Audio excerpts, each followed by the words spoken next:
জন্য বিধি অনুযায়ী 1% ভোটারের স্বাক্ষর নিতে হয়।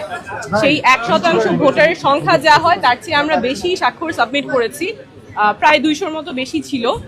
সেখান থেকে ওনারা দৈব চয়নের মাধ্যমে 10 জনের ভেরিফিকেশন করতে গিয়েছেন, সত্যতা যাচাই করতে গিয়েছেন। সেখানে 8 জনের ওনারা তথ্য সঠিক পেয়েছেন।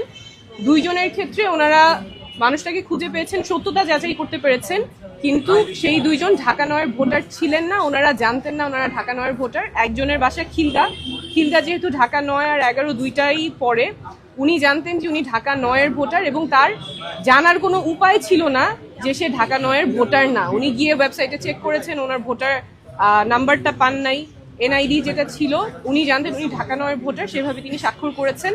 আরেকজন যার ব্যতিক্রমে এসেছে, তার কাছেও যে হার্ড কপি আছে এনআইডির, সেই এনআইডির ঠিকানা অনুযায়ী উনিও ঢাকা 9-এর ভোটার, কিন্তু নির্বাচন কমিশনের কাছে তথ্য আছে যে তিনি ঢাকা 9-এর ভোটার না, সেটাও তার জানার কোনো উপায় ছিল না।